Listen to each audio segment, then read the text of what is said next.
Hola, saludos a todos. So this is part two of my language learning journey with Spanish and how I learned the language. If you would like to see part one, please just search the same title but with part one in it. So anyways, as I was saying, I learned I when I got that A for the first time in a Spanish class, I was so ecstatic. I felt like I had worked so hard for it at this point. And I also at this point had begun considering changing my major from journalism to Spanish. And so I didn't get that done until like I actually came back from Spain. But anyways, so yeah, that's when I literally um, start to focus a lot more on my Spanish. Like I started spending a lot of time with professors. I began to look for opportunities of like job opportunity, like what would I be able to do with my degree, things like that. And so when I do go abroad in Mexico, I make it a point to not spend so much time speaking English.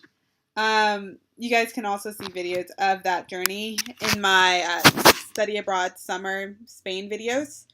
At that point, my Spanish was good for una americana, but it wasn't at the level that I exactly wanted it to be. Looking back at the videos, I noticed my Spanish was horrible. It wasn't horrible, but like I did make a lot of errors. But just knowing that I can look back at those videos and see how I have improved, like makes me so happy to know that I'm not necessarily staying at the same level. I'm like getting better and I'm getting better and better. Um, so going to Spain, I learned so much, and I learned that like when you're abroad and you're in another country and you have stories to go along um, with your experience, um, that's where you learn the most. Like I feel like I learned certain phrases and words that I would not have remembered had I not had this long story to go along with it. Um, and so things like that, I learned so much. Like just I started to be that's where I became comfortable with speaking the language. Before I was so shy. Like if my dad would ask me to say something in Spanish, then I'd be like, no sé cómo se dice. I don't know how they say it, and so I just wouldn't do it. I wouldn't even try. um and so like Spain is where I feel like I had the most progress. I grew so much there linguistically, maturity wise as well. Um, and so, thanks so much to my friend Nancy that I met there. She was amazing. Like she taught me so much.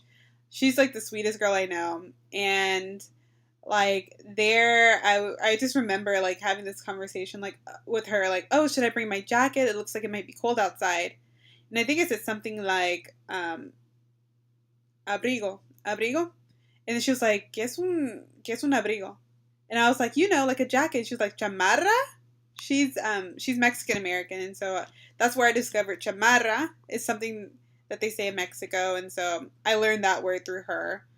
Um, and so it's just like things like that. I learned how to say seashell because I heard her say it, and I just like copied everything she said. Like she said, "Oh look, a seashell, una concha," and I was like, "Oh, that's how you say seashell, concha." And so I was like a baby. I was mimicking everything she said. But she was amazing. We're still like friends to this day. Like, she's going to Mexico tomorrow, actually. Um, and I'll be joining her, kind of, sort of. Well, I'll go back. I'll explain that later.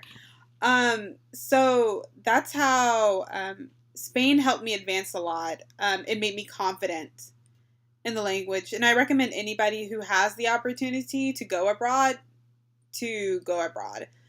And not only go abroad and speak English because you're comfortable speaking it, rather go abroad and like actually use the language that's used in that country. It feels very awkward and uncomfortable at first, um, but little by little, you'll start feeling more and more confident in your language skills.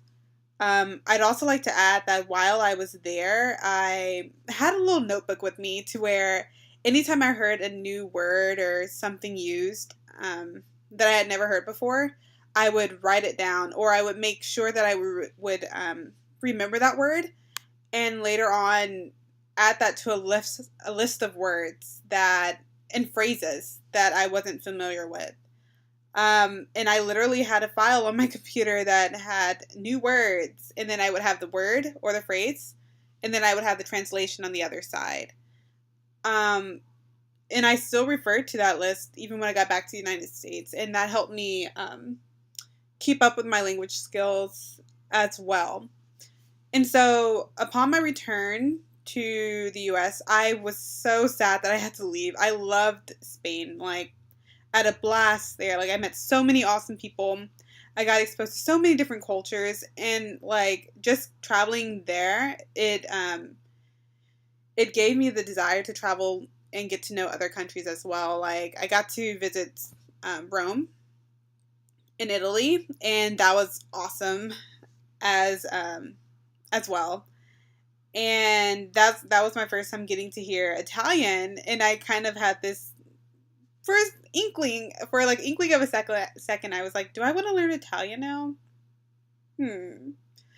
But it was like in Spain where I got exposed to Brazilian culture for the first time, and that was amazing. And that's where my desire to learn Portuguese came from, like a moment when me and a friend met two Brazilian guys, and I realized how similar the two languages were, and I was like, oh, I might as well start learning Portuguese, you know?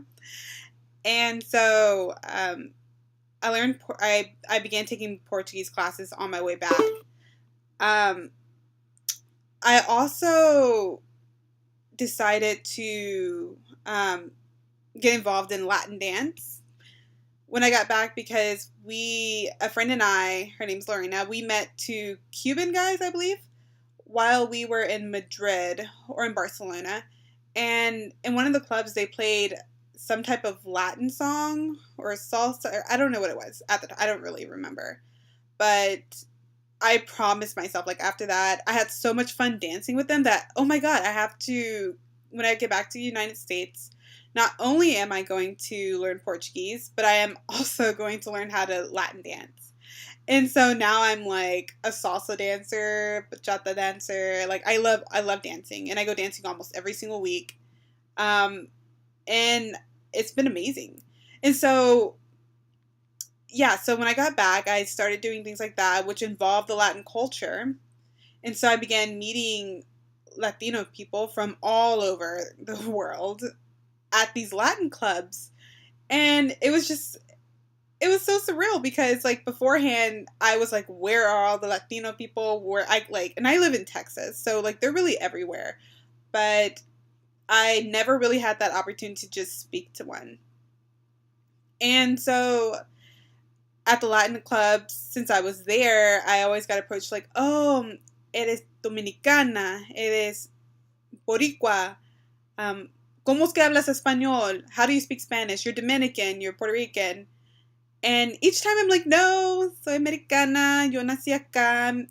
Y luego me dicen, pues, tus papás, ¿de dónde son? Like, your parents, though, where are they from?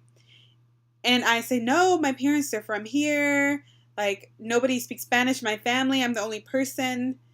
And so there's this whole conversation about how do you speak Spanish?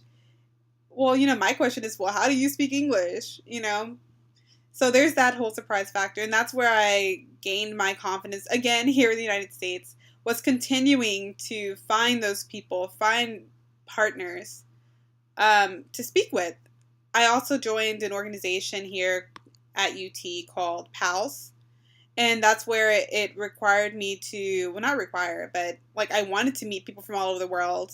And I had a friend that I met. Her name was Carmela. And she was from Spain. And so like I got to speak with her in Spanish. And recently I met somebody from Colombia. And so I speak to her in Spanish, and we're friends. And I also met a guy recently who is Afro-Colombiano. And I think that's something very unique, actually. And so I got to practice with him. In fin, I continued to practice my language skills. I didn't let them die out. My desire to learn and improve has never ended. And so I just feel like I'm going to be a forever learner with Spanish. And like to anybody who is learning Spanish, I want them to know that like it is a lifelong process and it takes forever. Not forever in the sense like it'll never happen to where you have a decent level, but it does take hard work and it takes persistence and it takes dedication and it takes hours of time, you know? Like, and it helps a lot for you to genuinely be interested in the language, to genuinely want to speak the language, to genuinely want to communicate and like get to know other people. Since I've been speaking Spanish, I feel like I've changed as a person. It's opened up so many opportunities for me to meet people and to be able to talk to people on a personal level and not have to rely on somebody translating. Um, so I continue to watch novelas. Like I watched La Reina del Sur, which was amazing. It was actually one of the best novelas. I guess it was a novela. It was a novela, but it didn't seem like a novela. And I also used to watch the Spanish show El Barco y también Los Protegidos. Those are Spanish series. And so, like, that's how I continued my Spanish skills. And like I said, I continue to look for partners to speak with. And I put myself in environments where I would have to speak Spanish. And it, in a way, like, Spanish became a part of who I am to this day. And so now I've began to explore Portuguese, which has been great and a little confusing. I wonder how much my age of like initiation with the Spanish language has to do with my learning. I was younger. I'm 22 now, and Portuguese, although it is very similar to Spanish, it's a lot harder for me to let go of my Spanish to move on to another language. And so, like, I've been exploring Portuguese. I'm enjoying it. I'm enjoying the music aspect of it, and I would love to explore Brazilian dance. Maybe after hearing that, I'd feel a lot less reluctant to let go of Spanish. And so, moving forward, it's still a process with language learning. I'm still learning. Um, I'm actually going to Mexico in a few weeks, and I cannot wait to document that. Like, all of you guys will be able to follow me on that journey. And I'll probably come back sounding more Mexican than ever. They already tell me, like, pero hablas como mexicana. Like, you speak like a Mexican. And I can't help that. I learned all my Spanish here in Texas, basically. And, like, I learned from Mexican people or Mexican Americans. And so yeah, that's my language journey. Upon returning to Mexico, I hope to better my accent, learn more Mexican phrases, and everything like that. So if you guys have any questions about language learning, I would love to help you guys. So if you want to, you can leave questions or comments below, and we can definitely talk about language learning all day long. If you also would like advice on certain websites, Skype is also an awesome tool to use. So yeah, if you have any questions, leave them below. So yeah, gracias y nos vemos. Chao, chao. Bye.